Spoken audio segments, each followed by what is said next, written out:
Médusa est rentrée de chez les Amazones. Elle s'est disputée comme d'habitude avec Endymion. On est d'accord jusque-là? Et elle a parlé avec Mélisandre aussi, pour essayer de lui faire un pari. Bon, ça c'est ce que Médusa. Et c'est reparti pour la compétition. C'est parti. Donc, Médusa est à l'école, comme tous les jours, depuis ce qui s'est passé. Bien sûr, Shannon l'a enfin remarqué. Vous savez ce qui s'est passé avec Shannon. Je ne vais pas vous raconter. Et donc, ce qui s'est passé avec Shannon, c'est que maintenant, Shannon, elle la prend pour sa rivale number one. Ok? Donc, elle a des problèmes. Tous les jours, il y a Shannon et sa clique qui viennent l'embêter, qui lui expliquent à quel point elle est moins belle qu'elle. Enfin, au bout d'un moment, elle s'en fiche, Médusa, elle fait sa vie avec les autres. Et le problème, c'est qu'elle a un nouveau pot de colle qui la lâche jamais, qui est toujours à côté d'elle, elle lui offre des fleurs. Non. Orphée. Qui lui dit que c'est une fille merveilleuse, qu'il n'a jamais vu une fille comme ça. Alors qu'on se rappelle bien qu'il y a quelques temps, il la prenait pour un bébé de 4 ans. À chaque fois qu'elle se réveille le matin, elle a un chemin de roses qui va la mener jusqu'aux toilettes, à la salle de bain. Et quand elle va pour aller manger, il y a carrément les roses qui se mettent à chanter. Tu es trop belle, c'est Orphée qui te le dit. Tu es trop belle. Alors qu'est-ce qu'elle fait tous les matins? Elle fout des coups de pied au roses. C'est barre de me saouler dès le matin. Et Calista, elle a commencé sa formation. Donc tous les matins, elle prend son petit déjeuner avec... Bon, Baptiste, tu parles encore une seule fois. C'est la dernière fois que tu viens raconter les gens, parce que c'est clair.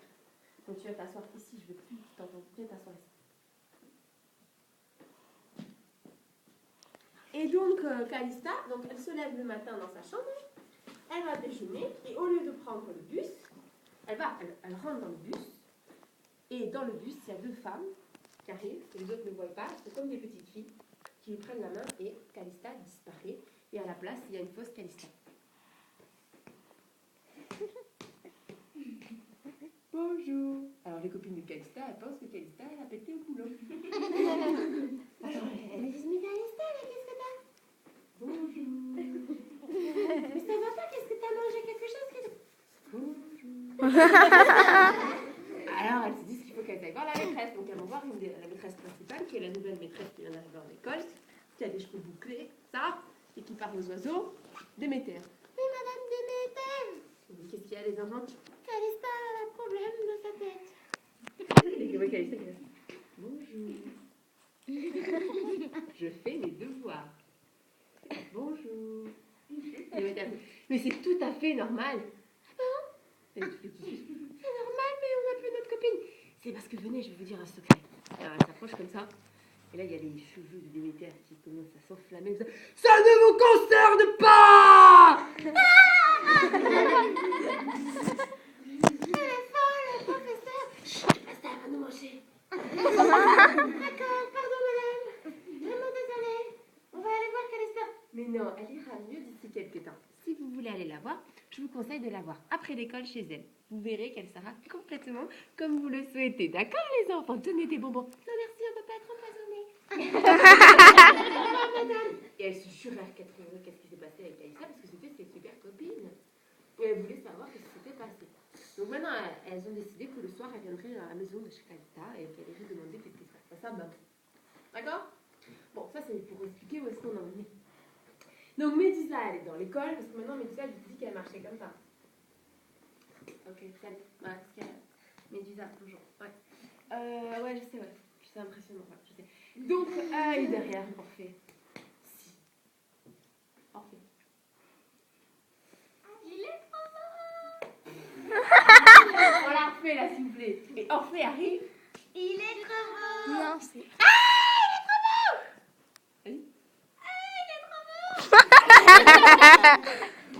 Et donc, Orphée arrive et il dit si, par votre grâce et par votre beauté, vous pouvez ne serait-ce qu'un instant.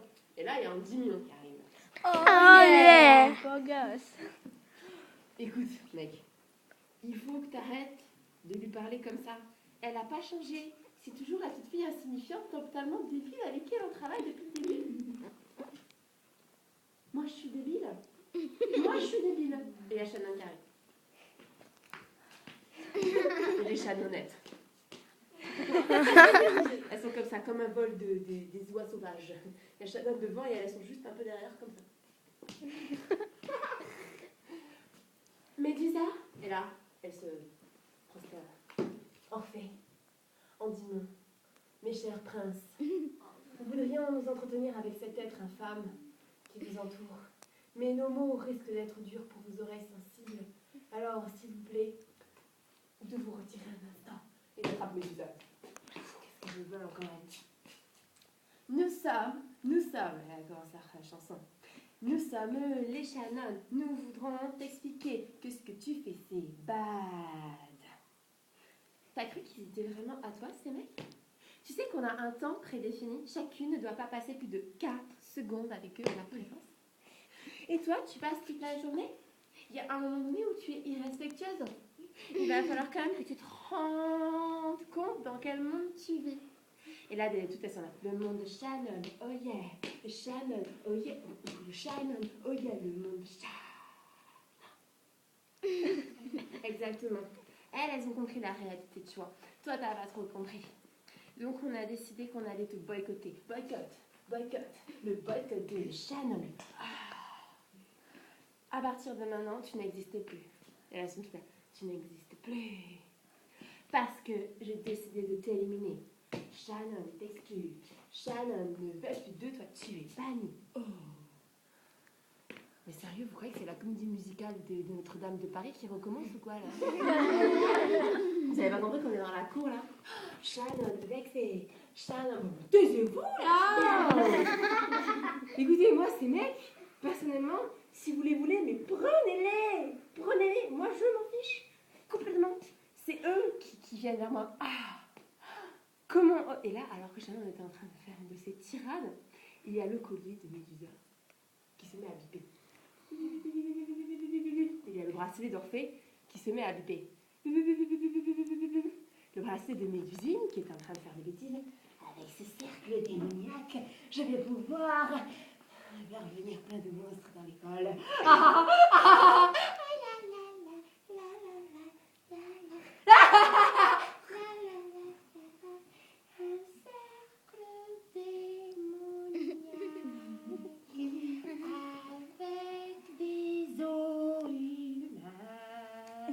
J'ai trouvé dans le cimetière ce matin.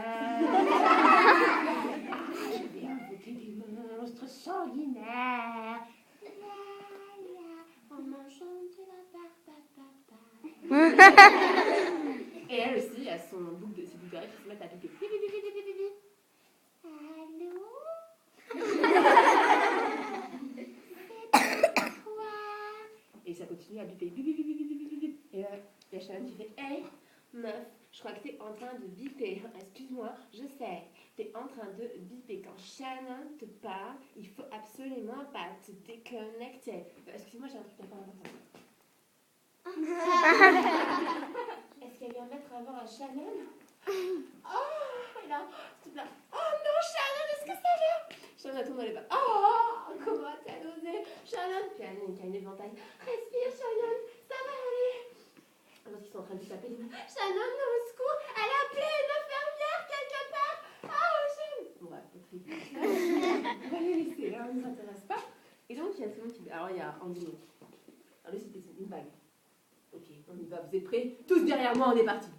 Et là, il n'y a juste personne derrière lui. Où sont encore ces imbéciles? Je refais là.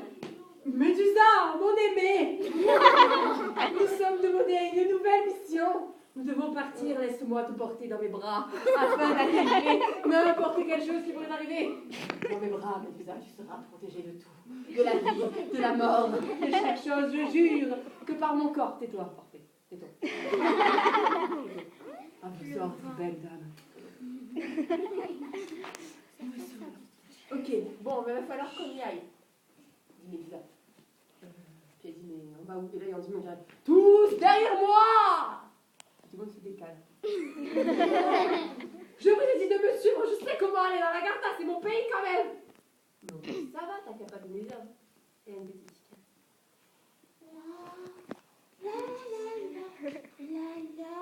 Avec une chaîne crabe. Et un garçon qui passe, il dit bonjour, tu t'appelles comment? Tu t'approches de Mélisande, Mélisande, tu manges le cerveau. Je t'aime pas, t'es moche.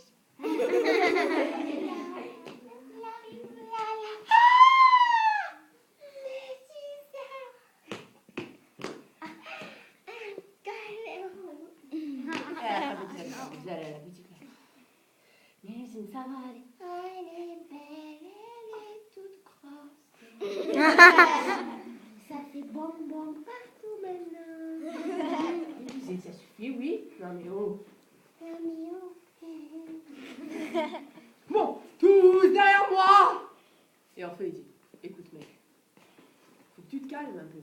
On n'est pas là pour s'énerver. La chef ici, c'est Médusa, la magnifique.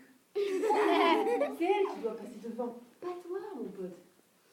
Je vous ai dit que ça fait des milliers d'années que nous, les gens de la Garta, nous voyageons entre les mondes. Et c'est ainsi que je vous ai dit de vous mettre tous derrière moi. La média dit venez lui bas parce qu'il va faire un crime, sinon se mettre tous derrière lui. Par mon épée. Alors il y a tous les gens de l'école qui les regardent. C'est pour du théâtre. C'est pour du théâtre. On attire trop l'attention. Par mon épée, par mon sang, j'en appelle. On attire vraiment trop l'attention là. J'en appelle à la grande porte de la Garta. Ouvre-toi en Saint-Instant, que nous nous retrouvions dans cet endroit et nous participions à la compétition où nous allons détruire tous nos ennemis. Ah ah ah! Vous êtes affolés, un mignon là, oh là là. Il peut être un peu déploré aussi là. Qu'est-ce qui t'est arrivé? Je veux dire, par la grâce de mes ancêtres, que cette porte s'ouvre. Et là, Médusa, elle pensait que ça allait être une porte frontale. Non, c'était une porte défrontale. Une porte d'en dessous qui s'ouvre. Oh non, pas encore. Ah, il refait. Je te tiendrai, mon aimé. Je te soutiendrai. Arrête-toi. Il m'a dit, il a fait.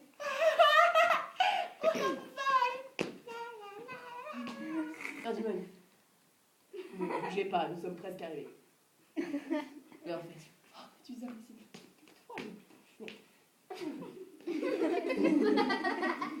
J'aurais dû aller taper, lui. Et ils descendent comme ça dans une espèce de tunnel et ils atterrissent alors tous différemment. C'est Mélisande qui atterrit comme ça. C'est incroyable. Et Endymion, il atterrit comme ça. Nous sommes nos ennemis. Et Orphée qui atterrit comme ça. Et Médusa qui atterrit comme ça. Oh, mais tout va bien, tout va bien, je vais bien, je vais bien, pas de problème. Pas de problème. Et là, ils se retrouvent dans une forêt. Une des forêts de la Garta. Ça faisait longtemps qu'ils n'étaient pas allés à la Garta.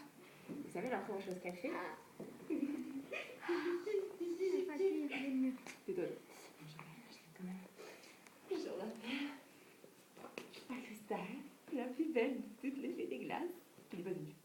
Et là, il y a Cristal qui arrive. Tous les garçons sont wow, c'est impressionnant ce qu'elle fait. Son cul leur fait. Je savais que c'était ma muse, ma nymphe, mon origine. Dis-moi, ça va. Il commence à surveiller le périmètre. Et mes amis, ah, c'est beau. Bref, et du coup, elle se transforme en Cristal. Enfin, je peux utiliser mes pouvoirs. Alors là, ça n'a pas déconné, les gars. Et là, pareil, elle a toujours le bâton, comme on voit dans l'image que je vous montrerai. Ah, je vais vous la montrer. En fait, elle se transforme comme ça.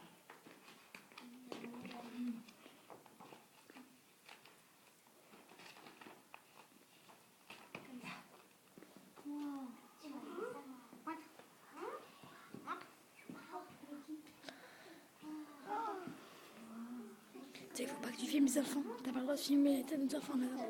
Tu le filmes. Vous pourrez le voir. Non, c'est Médusa. Et là, devant eux, apparaît une espèce de petit bonhomme avec une capuche et des yeux rouges. Bienvenue à la compétition de l'Agartha. Cher Harkonnen, voici votre mission. Vous êtes dans un labyrinthe.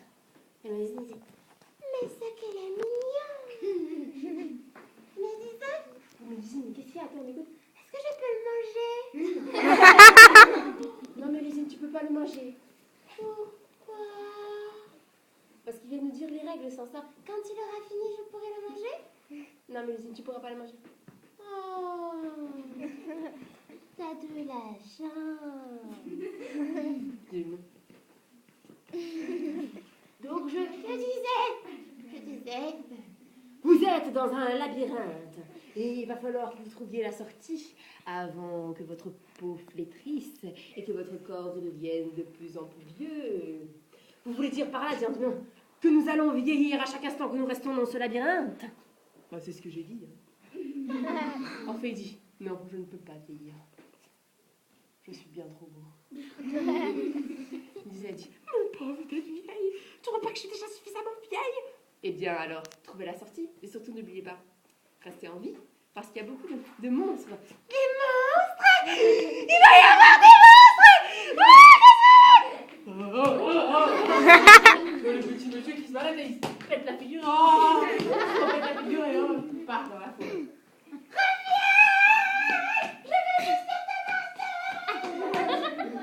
Mélusine, reviens! Bon, il va falloir qu'on trouve une solution pour sortir de ce labyrinthe. Orphée, est-ce que tu as des idées? Oui. Orphée a toujours des idées. D'accord. Que faisons-nous? Je propose que Médusa prenne la tête de cette aventure. Et avec son intelligence si profonde, si belle, si magique, elle nous guidera vers la sortie en un clin d'œil. Magnifique d'ailleurs. Ça brille un peu. Et Médusa a dit, ouais, super comme idée. Génial. En 10 minutes, on a des idées? Je connais ce labyrinthe. C'est ma famille qui l'a créé. Il dit, et alors, du coup, tu sais comment on va pouvoir en sortir alors de ce labyrinthe? Non. Ah oui, bien sûr, je sais. Ah bon? Sauf que pour la compétition, ma mère, elle m'a fait tout oublier. Oh. Je savais. Enfin, tu veux dire quoi? La seule chose que je me rappelle, c'est que c'est très, très, très dangereux. D'accord, ok. Merci. Très sympa. Je vous remercie de l'information. Et il y a une autre chose que je sais aussi. C'est que toutes les autres équipes, elles sont dans le labyrinthe. Sauf qu'on les voit pas parce qu'ils sont tous dans un point différent. En fait, c'est un point équidistant de chacun. Par exemple, il montre comme ça, avec une espèce de... avec une baguette magique, un truc, on sait pas trop quoi. Il arrive à tracer dans l'air des choses. Et voilà, ça c'est le labyrinthe. Et en fait, il y a Mélusine qui passe par là et qui fait très vite des petits points de lumière. Et c'est un monstre, et le labyrinthe. Mélusine pareil. Et un vieux qui fasse pas possible de travailler une gamine pour faire du travail d'adulte. C'est pas une gamine, moi. Tu veux que je te mange? Mélusine, calme-toi. Donc, nous sommes dans le labyrinthe. Imaginons, ici, nous sommes dans la forêt du vieillissement instantané. Quand on veut vieillir, on va devenir vieux. Orphée ne deviendra jamais vieux. Imaginons, les Harkonnen, on est là, d'accord? Ici, par exemple, c'est le désert de sable. Ici, la mer de l'infini. Enfin, il y a plein de... Et le château enchanté, d'accord? Il y a plein d'endroits. Ça, c'est le soleil éternel. Chaque personne chaque équipe est un endroit différent du labyrinthe. Vous suivez ou vous ne suivez pas? Je suis, hein, c'est pas compliqué ton histoire. D'accord. Et le but, en fait, c'est d'atteindre le cœur du labyrinthe. Le premier qui atteint le cœur a gagné. Vous comprenez ou pas? Je comprends, mais ça veut dire que si nous on est là, dans la forêt de l'infini, on n'a pas besoin de passer par le désert de l'obscur et tout ça, quoi. On n'a pas besoin. On peut juste aller tout droit. Oui, mais là, je ne sais pas du tout ce qu'il y a sur notre chemin. Parce que peut-être on va devoir faire ça pour y arriver. Ah ben non, ça serait un peu trop long, on dit ça. Non, elle lui prend la baguette. Vous voulez faire comme ça? Tout droit là! Là, on est bien! Là, ça va être bien! Il dit, mais oui, mais s'il y a une montagne ici, on fait comment? On vole! On jump par-dessus! Moi, je fais un super jump, je te montrerai si tu veux. Tout ce que je sais, c'est que sur chacune de ces lignes principales, il y a quelque chose de terrible. Quelque chose de monstrueux? Oui, quelque chose de monstrueux. On y va quand? On va y aller maintenant? Non, mais Mélusine, attends 2 secondes, on fait de la stratégie. C'est pas rigolo la stratégie. Et en fait, je dis, ah, je vois ce que vous voulez dire. Mais si ma chère Médusa a dit qu'il va aller faire ça, il prend le stylo noir. Et bien, le pauvre il casse la baguette. Je suis désolée, mais. J'espère que ça valait pas trop cher. Et oui.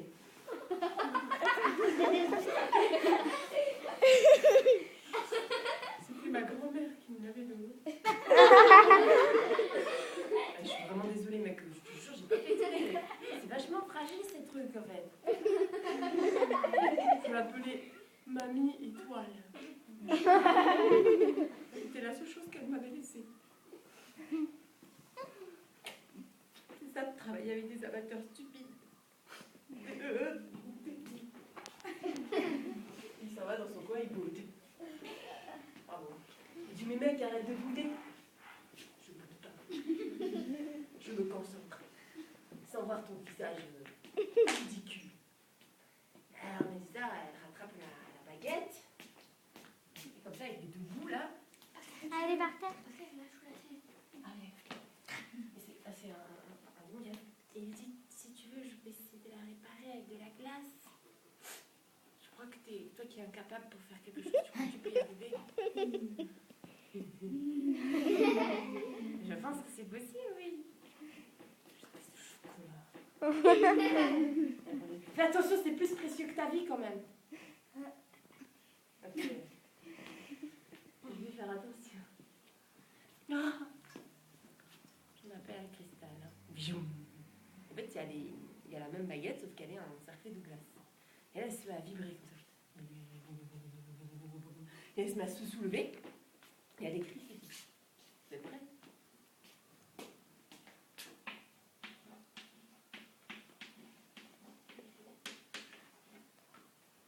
Je te vois. Ta baguette, elle est vivante, Endymion? Orphée, c'est toi qui fais ça? Mélusine? Oui. C'est toi qui fais ça? Non.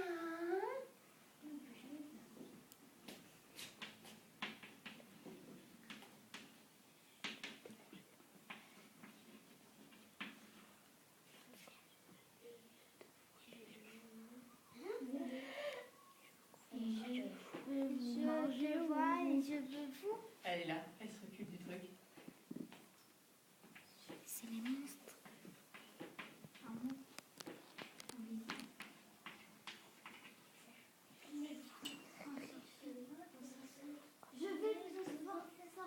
Je te vois Encerclé. Vous ensorcelez. Ouais, je vais. Et là, la baguette, elle se retourne vers vous. Oh là là. Je crois que pour régler cette situation... Et là, alors que la baguette, elle se met à rougir et qu'il y a une femme toute rouge qui apparaît, qui ressemble très bizarrement à la femme qui avait mis le poison dans le corps de Médusa. Vous savez, cette fille sur son balai, avec ses corbeaux. Vous avez dit qu'il y avait les autres qui étaient présents dans le... Oui. Et là vous voulez savoir ce qui va se passer? Oui. Et là, Médusa, alors que tout le monde est là en train de reculer, Endymion est sur ses armes, Orphée, il fait comme ça. Il n'y a pas d'armes, en fait. Et Médusine. Et Mélusine a dit qu'est-ce que c'est joli. Et Médusa, qui elle a dit ça, je sais comment est-ce que je vais pouvoir le régler. Alors il y a tout le monde qui est là, qu'est-ce qu'elle fait avec ses cheveux? J'en appelle à Iris, la plus belle de tous les esprits des arbres des fées. Mais là il y a Cristal qui s'en va, qui revient dans la bague, et Iris qui prend la place. Je sais qui tu es. Ah, tu sais qui je suis? Ça me ferait bien rire de le savoir. Alors, qui je suis? Eh ben, t'es la fille qu'on a vue la dernière fois. Elle est sous sa forme de Iris, hein. Vous savez, Iris, comment elle apparaît quand elle sort, en fait, on voit sur Médusa, au niveau du visage, C'est moi. comme si elle avait des racines qui lui passaient sous la peau. Comme ça. Et à chaque fois que les racines passent sur sa peau, elle s'enroule comme des feuilles. Elle trace des feuilles, en fait, sous son visage. Et elle se met de plus en plus, jusqu'à ce que ça touche tout son corps et ses pieds. Et là, Médusa, elle se met à avoir les cheveux dorés, plein de tatouages verts sur le corps, avec des écritures comme ça. On va prendre des notes. Des écritures comme ça. Comme ça. Ou comme ça. Des trucs comme ça. Des écritures qu'on ne connaît pas. Et elle T'as mal au bras. la fille qui est en face, il y a du feu qui commence à arriver dans toute la forêt. La forêt commence à être enflammée dans une se recule comme ça sur le côté, il revient un peu en arrière, et Antimo disparaît. Emporté par la forêt elle-même. Suite à ça, Mélusine, elle veut jouer avec les flammes. C'est joli. Elle attrape une flamme et elle la met dans sa bouche. C'est bon. Encore. Et boum, elle disparaît. Et Orphée, qui était en train de se précipiter.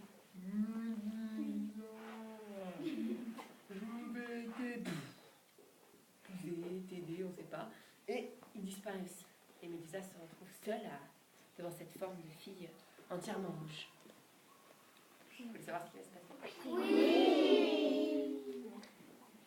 Elle dit, tu sais qui je suis. Mais moi, je sais encore plus qui tu es, Médusa. Ça fait longtemps que je te connais, ça fait longtemps que je t'observe. Et j'ai décidé qu'il fallait t'éliminer. Écoute, Médusa, c'est pas la première fois qu'on essaie de m'éliminer, tu vois. Je commence à avoir un peu l'habitude. Alors, maintenant, tu vas te calmer, parce que sinon, c'est moi qui vais te calmer. Ok? Et elle dit, tu me prends vraiment pour une imbécile. Tu ne sais même pas qui je suis. Tu sais qui je suis? Moi, je te vois. Mais est-ce que toi, tu peux me voir? Et elle disparaît. Elle me dit, regarde sur la droite, sur la gauche, derrière, devant, en haut, en bas. Personne. Elle commence à voir, vous savez, l'endroit où elle avait été blessée, qui commence à refaire mal. Et là, elle apparaît juste derrière elle. Elle a la tête sur son épaule. Tu vois que tu ne peux rien faire contre moi. Et là, elle se recule. Elle va pour l'attraper et elle disparaît. Comme de la fumée.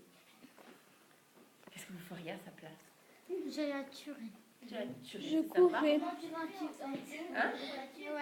Tu prendrais ton armure et après tu... Moi, je prendrais. Mais oui, mais... 100% Ah oui, dragon, mais là, on peut pas tu la vois. voir, donc c'est pas évident. Tu fais la toupie. Comme ça. Toi, tu ferais quoi? Tu fais n'importe quoi, tu frappes n'importe où. Ah oui? Moi, je vais courir. Non, moi, je prendrais. Moi, je ferais le super jump. T'arrêtes, Fouchi? Moi, je pars. Super jump. Voilà, et Oh oui, mais après, il faut regarder d'en haut. Elle est invisible, la dame. Oui, mais ça se trouve d'en haut, on va la voir. Ça se trouve, elle est allée encore plus haut que les arbres. Elle glace partout comme ça. La dame, elle peut se prendre dans la glace. Appelez Mélusine. Mélissandre. Non, Mélusine, elle fait n'importe quoi. Et en fait, bon, ce que Médusa, elle décide de faire, en fait, c'est qu'elle elle se pose, parce que vous oubliez qu'elle est sous la forme d'iris. Elle pose ses genoux sur la terre.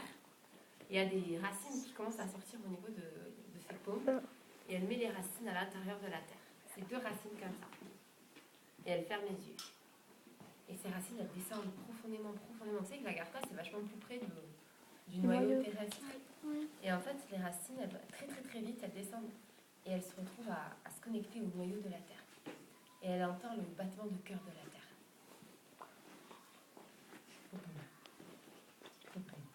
Et quand elle entend le battement de cœur, au moment où il y a le poum du battement de cœur, elle voit tout autour d'elle sans ouvrir les yeux.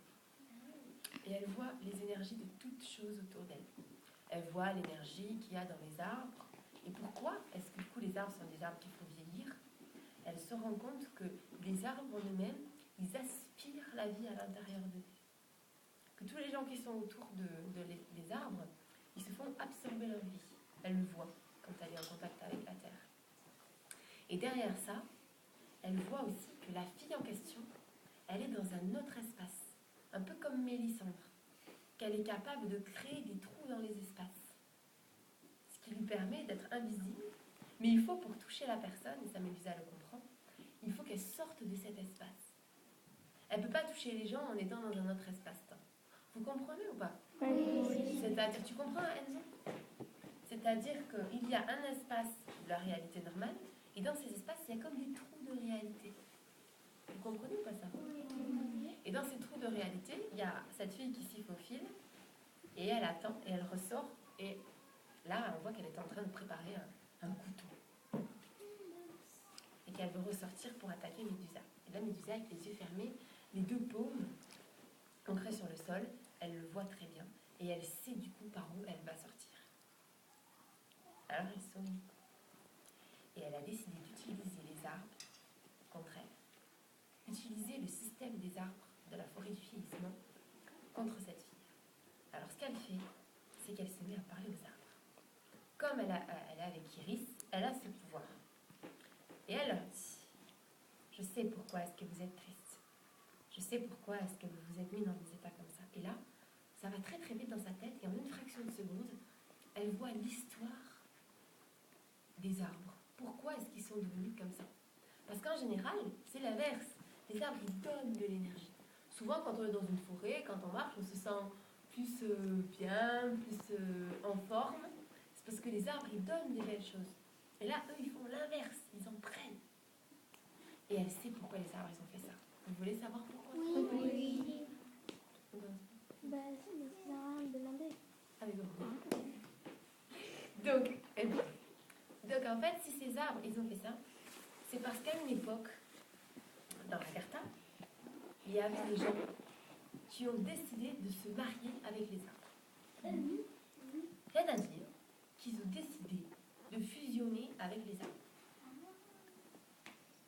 C'était une période où, en fait, tu pouvais, grâce à ça, grâce au fait de fusionner avec les arbres, te déplacer partout dans le monde où il y avait des arbres. C'est là? Oui, on a fini. C'est-à-dire que les gens qui fusionnaient avec les arbres, c'était devenu les premiers elfes. Et les elfes, ils étaient capables de se déplacer partout où il y avait des arbres. C'est-à-dire que là, dans la cour, vous voyez un arbre, vous fusionnez avec, et vous pouvez réapparaître dans un arbre en Chine. Ou en Amérique du Sud. Ou en Amérique du Nord. Ou en Amérique du Nord. Ou partout où vous voulez. Ou à Paris. Devant la Tour Eiffel. Partout où vous voulez. Et c'était le pouvoir de ces gens-là. Sauf qu'un jour, il y a eu un petit garçon qui a grandi, qui est devenu un homme, et qui a décidé de contrôler cette énergie des arbres. Il a décidé qu'il allait piéger tous les autres elfes à l'intérieur des arbres pour qu'ils ne puissent plus jamais ressortir. Qu'à chaque fois qu'un elfe allait dans un arbre, il ne pouvait plus jamais ressortir. Et c'était le cas. Il a réussi. Dans cette forêt même, dans la forêt de la Gartha, il a pris tous les arbres de la forêt, il les a fait devenir les premiers arbres qui allaient enfermer tous les autres. Mais c'était dans cette forêt-là que ça s'est passé. Tous les elfes, à chaque fois qu'ils essayaient de passer, se firent enfermer à l'intérieur. Jusqu'au jour où une petite fille, qui était spéciale parce que c'était une Atlante. Vous connaissez les Atlantes? Oui. Je vous raconterai la prochaine fois, d'accord? Vous me faites penser? Elle avait les cheveux blancs, de grands yeux bleus, et elles avaient vu que tous les elfes étaient en train de disparaître, et elle était amoureuse d'un garçon elfe qui était disparu dans les arbres. Donc elle vient dans cette forêt, et elle posa une graine d'un arbre perdu, d'un arbre que seul son peuple connaissait l'existence, l'arbre des Atlantes. Et elle le posa exactement dans la même forêt, ou juste un peu pas très loin, et l'arbre poussa et devient immense. Et la petite fille comprit que si elle voulait sauver tous les elfes, il faudra qu'elle-même elle s'enferme à l'intérieur de l'arbre sans jamais pouvoir ressortir. Et c'est ce qu'elle fit. Elle rentra à l'intérieur de l'arbre, qui devient grand et lumineux, et elle s'enferma à l'intérieur. Et elle libéra tous les autres elfes. Son amoureux ne pouvait pas le supporter. Tous les jours, il allait voir l'arbre en lui disant « Sors de l'arbre, sors mon aimé, je suis là, qu'est-ce que je peux faire pour t'aider ?» Et c'est ainsi que lui aussi fusionna à l'intérieur de l'arbre. Et c'est ainsi que Iris naquit. C'est ainsi que le premier arbre des fées fut créé, le seul et l'unique.